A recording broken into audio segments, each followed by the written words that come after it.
안녕하십니까. 법알목 가이드의 박남주입니다. 안녕하세요. 신성현 변호사입니다. 유튜버 대도서관님의 회사인 엉클대도의 직원 7명이 비슷한 시기에 퇴사를 하면서 자플래닛이라는 회사에 대한 리뷰를 남기는 사이트에 대도서관님의 문제점을 여러 가지 지적을 했습니다. 이로 인해서 여론이 안 좋아지고 대도서관님은 사과의 영상을 올렸는데요. 일단 이 내용을 한번 정리를 해봤습니다. 공통적으로 나오는 얘기를 종합해보면 먼저 대표, 즉 대도서관님의 감정에 따라 업무가 좌지우지되고 자신의 의견과 다르면 무능력한 직원 취급을 한다는 내용이 있는데요. 이건 자수성가한 사람이 대표로 있는 회사가 이런 경우가 참 많습니다. 그런데 중요한 거는 업무 과정에서 폭언이 있었다라고 공통적으로 나오는 부분입니다. 대도서관님이 방송에서 욕설한 적 없다라고도 하고 사과 영상에 댓글을 단 전 직원도 욕설을 한 부분은 없다고 하기 때문에 욕설은 없었던 것 같은데 이 자플래닛에 구체적으로 폭언이라고 하면서 예를 든 것을 보면 일 안 하고 노니? 쓰레기 같다.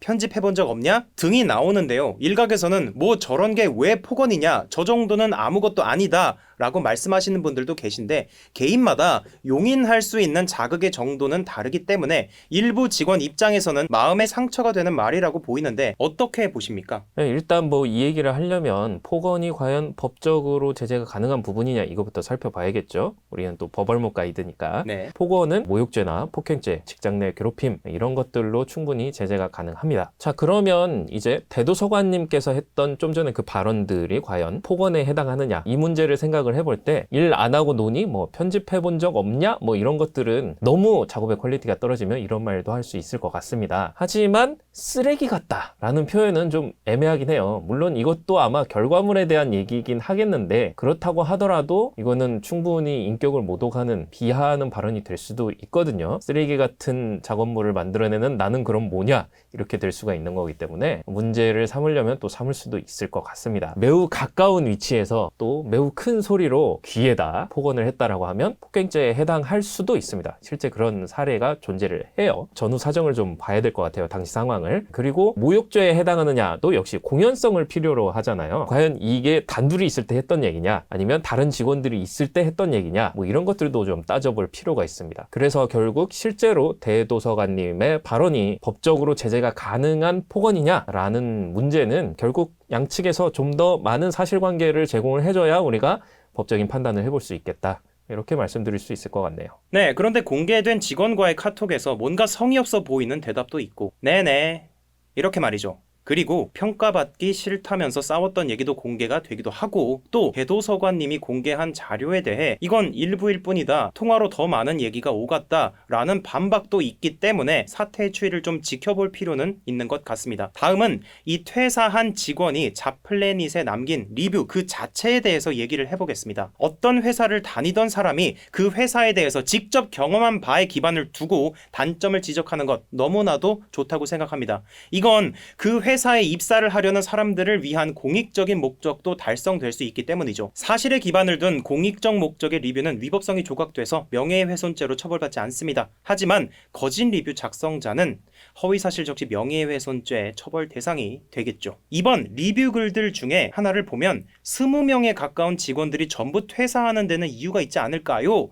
라고 해서 마치 20명이 이번 일로 퇴사한 것처럼 사람들에게 오해를 불러오게 했는데요. 이건 대도서관님에 따르면 2019년 그리고 2020년 초반에 어떤 PD 때문에 직원들이 퇴사한 숫자가 합해진 걸로 보입니다. 그러면 이 부분을 사실이 아닌 걸로 봐서 이 허위사실 적시로 볼 수 있을까요? 네, 허위사실 적시 명예훼손죄로 처벌을 하려면 일단 객관적으로 명백한 허위사실이어야 하고요.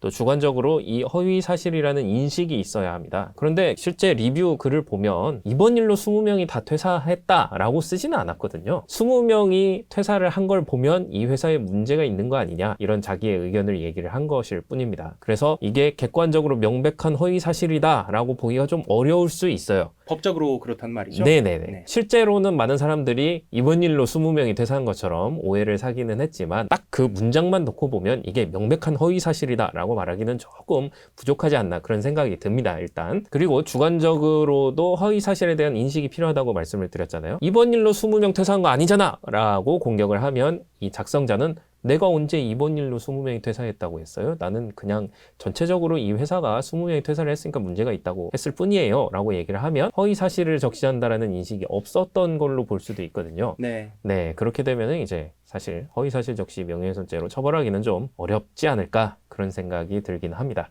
네, 법적으로는 굉장히 어려워 보이는데 솔직히 말해서 이 부분은 사람들에게 정말 많은 오해를 불러온 부분이잖아요. 뭐 그런 측면에서 이제 작성자가 잘못 발언을 한 거긴 한데 그래도 뭐 법적으로는 처벌받기는 쉽지 않겠다. 뭐 네. 그런 말씀을 드린 거죠. 네, 그럼 법적인 얘기를 떠나서 이렇게 퇴사자들이 단체로 안 좋은 리뷰를 비슷한 시기에 작성한 거 어떻게 보십니까, 개인적으로? 대부분의 경우에는 직원들은 의뢰 위치에 있는 게 분명하기 때문에 그런 정보를 공유하는 것 자체는 그렇게 나쁠 건 없다. 뭐 이렇게 생각을 합니다. 다만 한 가지 아쉬운 거는 어쨌든 단체니까 뭐 여러 명이 다수가 모였으니까 혼자 있을 때보다는 을적 지위가 좀 덜 하잖아요. 그렇다고 한다면 대도서관님에게 직접 접촉을 해서 본인들의 불만을 좀 표출을 하고 거기에 대해서 사과를 받고 이런 식으로 진행을 했으면 어땠을까? 그런 생각이 들기는 하네요. 네, 뭐 그게 조금 더 깔끔한 해결 방법이 됐었을 수도 있겠네요. 네, 오늘은 이렇게 엉클 대도의 직원 집단 퇴사에 대해서 다뤄봤습니다. 오늘도 끝까지 시청해 주셔서 정말 감사드립니다.